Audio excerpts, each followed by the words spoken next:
வணக்கம், வந்தனம், நமஸ்தே, நமஸ்காரம். உங்களுக்காக இப்போ நம்ம வீட்டு தாத்தா பாட்டி சாப்பாடு நிகழ்ச்சிக்கு உங்களை அன்புடன் வர வைக்கிறேங்க. இன்னைக்கு நம்ம என்ன பார்க்க போறோம்னு பாக்குறீங்களா? இன்னைக்கு அப்படியே சும்மா நாக்கும் சரி நம்மளோட கையும் சரி இதை தொடாம இருக்க முடியாது, அப்படி இருக்கும் இந்த சாப்பிட்றதுக்கு. அப்படிதான் இருக்கும், சரிங்களா?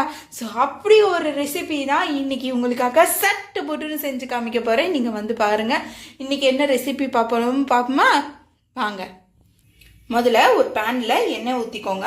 இதுக்கு ஒரு குழிக்கரண்டி நிறைய எண்ணெய் ஊற்றிக்கோங்க. இது வந்து நல்லெண்ணெய் எடுத்துக்கணும். எப்போவுமே இந்த இது யூஸ் பண்ணுறதுக்கு நல்லெண்ணெய் மட்டும்தான் தேவை. ஸோ நல்லெண்ணெய் ஒரு குழிக்கரண்டி, ஒரு ஸ்பூன் கடுகு,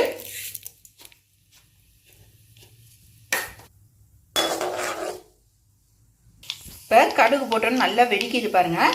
படப்படன்னு நல்லா வெடிக்கிட்டோம். ஸோ நல்லா கடுகு வெடித்தோன்னே இதில் ஒரு ஸ்பூன் பெருங்காயம்,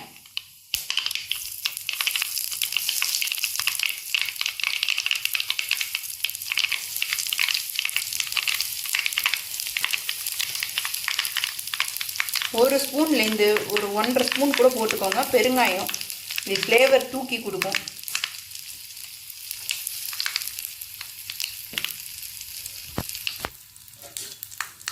நல்லா பொரியிடும். பெருங்காயம்லாம்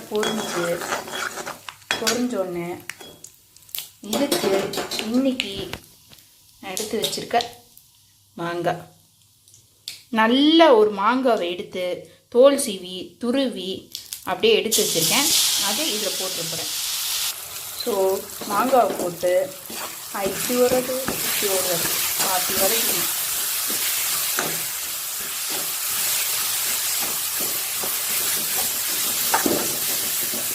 நல்லா வதக்கினோங்க.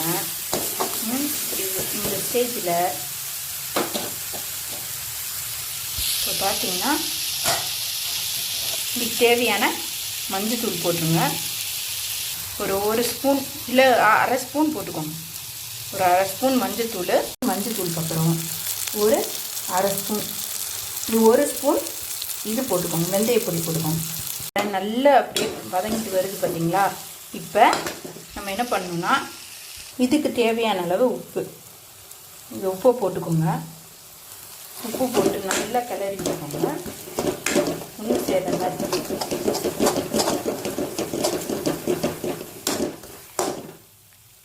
இதுக்கு ஒரு 2லேருந்து 3 ஸ்பூன், நீங்கள் நல்லா காரம் சாப்பிடுவீங்கன்னா 3 ஸ்பூன் போட்டுக்கோங்க.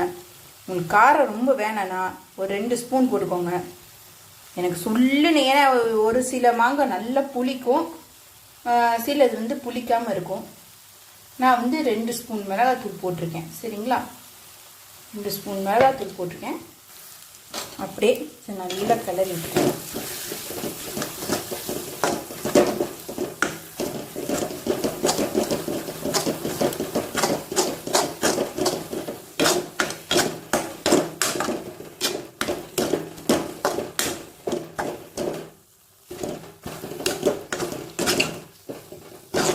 அப்படியே ஒரு வதக்கு வச்சு அப்படியே வச்சு கொஞ்சம் 2 சின்னதில் வச்சுருங்க. இப்போ பார்த்தீங்கன்னா தெரியும் நல்லா நம்மளோட இது வந்து கலர் சேஞ்ச் ஆகி இருக்குது. இப்போ நம்ம இதுக்குன்னு ஒரே ஒரு கட்டி வெல்லத்தை நல்லா உடச்சி போட்டிருக்கேன்.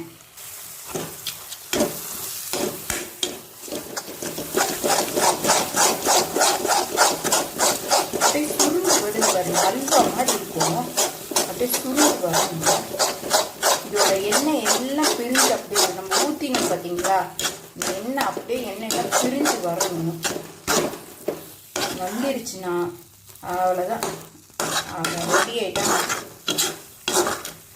இது மட்டும் நீங்கள் பண்ணி வச்சுட்டு ஒரு ஏர்டைட் கண்டெய்னரில் போட்டு வச்சுருங்க. அப்படியே சும்மா ஃப்ரிட்ஜுக்குள்ளே வச்சிங்கன்னா சரி, வெளியில் வச்சுருந்தாலும் சரி, ஒரு மாதத்துக்கு நல்லா தாங்கும். இல்லை ஒரு 6 மாதம் கூட தாங்கும், அப்படி இருக்கும். ஆனால் நம்ம செஞ்சது சீக்கிரமாக காலி ஆயிரும். அதனால் ஸ்டோர் பண்ணுறது கூட நிலைமை வராதுன்னு நினைக்கிறேன். ஏன்னா அவ்வளோ டேஸ்ட்டாக இருக்குது. சீக்கிரமாகவே காலி ஆயிடும். பாருங்க, அப்படியே சுருண்டு அல்வா மாதிரி வராம பாருங்க. அல்வா மாதிரி வருதா, கொஞ்சம் கூட ஒட்டாமல் அப்படியே எண்ணெயெல்லாம் அப்படியே பிரிஞ்சு அப்படியே தனியாக வரும் பாருங்க. அல்வா மாதிரி அப்படியே வருது பாருங்க. எண்ணெய் பிரிஞ்சு நிற்குது பாருங்க. ஸோ இந்த மாதிரி இருந்துச்சுன்னா, பக்கத்தில் இருந்துச்சுனாலே நம்மளோடது ரெடி ஆயிடுச்சுன்னு.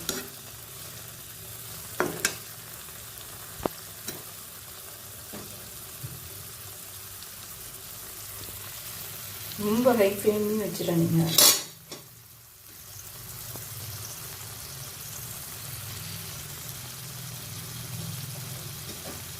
ரெடி ஆயிட்டம் பார்த்தீங்களா? அவ்வளோதான், நம்மளுக்கு ரெடி ஆயிடுச்சு.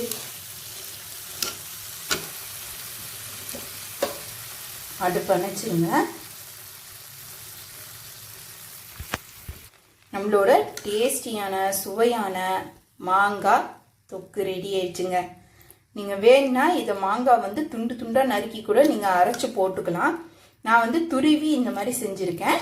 இந்த மாதிரி நீங்கள் வேணாலும் நீங்கள் செஞ்சு பாருங்கள். ஒரு தயிர் சாதத்துக்கு எடுத்திங்கன்னா ஒரு சைடிஷ், செம்ம சைடிஷ். இது மட்டும் நீங்கள் செஞ்சு வச்சுட்டு ஒரு தயிர் சாதம் இந்த பக்கம் வச்சு இதை ஒரே ஒரு இதை போட்டு அப்படி சாப்பிட்டு பாருங்க. சாப்பாடு இறங்கிட்டே இருக்கும், அவ்வளவும் உள்ளே போயிடும். சரிங்களா?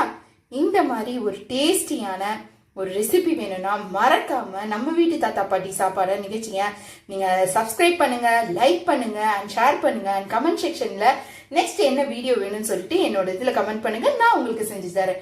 ஸோ இதே மாதிரி ஒரு டேஸ்டியா சுவையான ஒரு ரெசிபிஸ் வேணும்னா மறக்காம என்னோட இதில் சொல்லுங்க. நான் உங்களோட அந்த ரெசிபியில சந்திக்கிறேன். பாய்.